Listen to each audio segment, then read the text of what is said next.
Hi everyone, welcome to the video on comparing two proportions.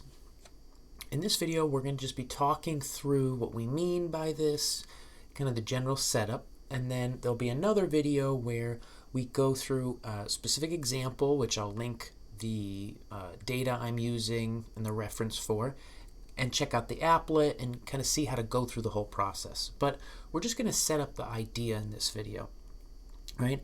And so again, we got two proportions. So when I see anything in this class, I read a sentence, anything, I immediately just, throw up onto the page everything I can that I know. So proportions. Immediately, I'm thinking I might have a pi going on here. Proportion tells me pi, right? It's the proportion of something. I probably, because of this also, I'm dealing with something categorical. And so I like to just kind of have this little bubble to the side where I'm just thinking like, okay, all right, good. Now, two proportions means there's probably two pi's. So there's probably a pi A and a pi B. And the two comes from the fact that we're often dealing with the scenario where we've got these two populations.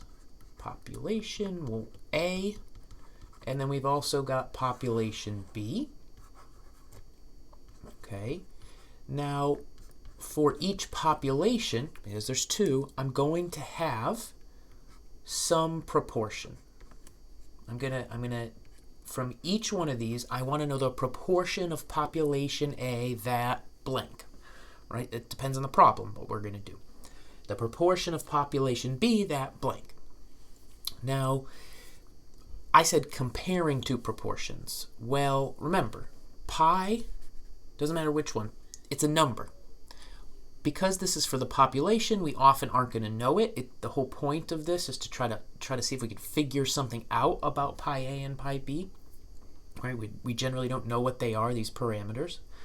But whenever you see compare in math, immediately you should be thinking, I'm probably going to be subtracting two things. That's just immediately. If I want to compare two numbers, I'm often just going to subtract them. Because this tells me so much. It tells me, are they equal? Which one's bigger? All of that comes from just subtracting. And so in this case, this is going to be our parameter of interest for this. It's going to be this combination of the two separate parameters, pi A and pi B. And that's comparison. Okay? Now, what's the standard thing we've been doing? Just over and over. It doesn't go away. I can't get to this usually. It's too big. Population's too big, costs too much, takes too much time to go talk to every person or whatever situation you're in. So we can't do this. So what we usually have to do, right, remember, is we've got to go down to a sample.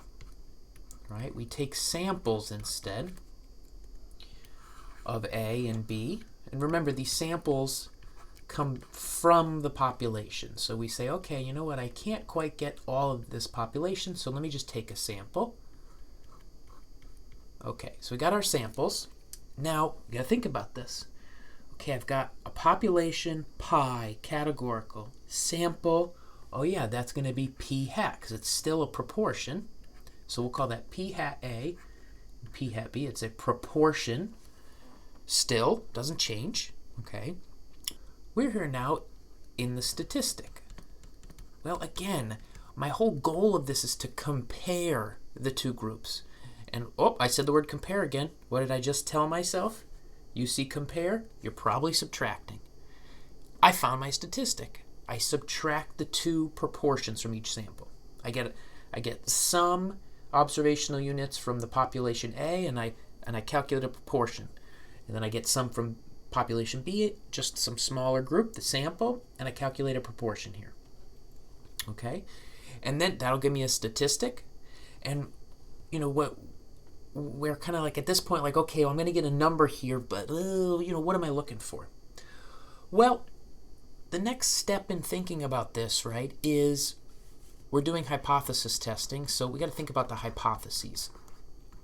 All right, well, think about how we did this before, right? So just don't go too crazy. Just pick something simple from the beginning of the course, like, flipping a coin, rolling die, whatever.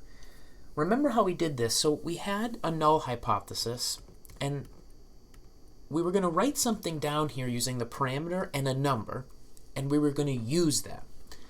And so it's really important here we somehow get a number.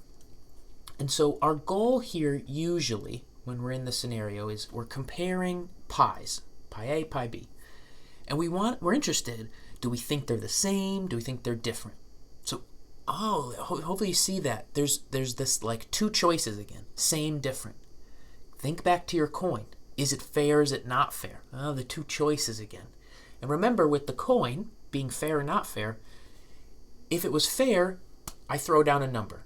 50-50, right? 50%. If it's not fair, well, I don't know. It could be flipping 90% heads, 10% heads, just all these options. So that's why we had to stick with the fair option, because it gave us an actual number to put down here.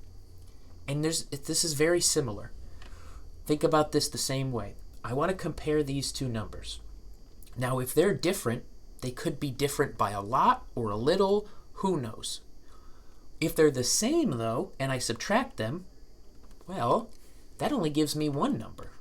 If these two end up being the same number, then that just means when I subtract them, I get 0. And 0 then is going to be that value that I can actually grab onto and use. And that's what we're going to be doing in this section.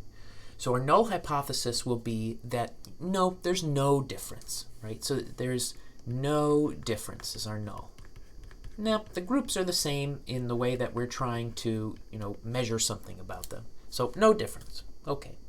So you'll also see that written as pi A equals pi B. But writing in this form up here gives me that 0 to actually grab and use, so we like that. Now the alternative, well, there's options here just like before. We could say, and this one's easier to use, not the subtraction notation, so I'll just show you that. There's options here, right? So pi A and pi B. If they are different, what are the options? A could be bigger, or B could be bigger, or I don't know. They're just different. Doesn't that sound just like what we had done before? Of course, they're the same thing here. So there you go. That's the setup for the hypotheses. That's, our statistic, the parameter we're looking at, and we just have to apply it to the problem now. We're going to jump into another video where we go over an example, apply, set up the hypotheses, and then talk through what it means to assume this is true, and what, how do we actually do that.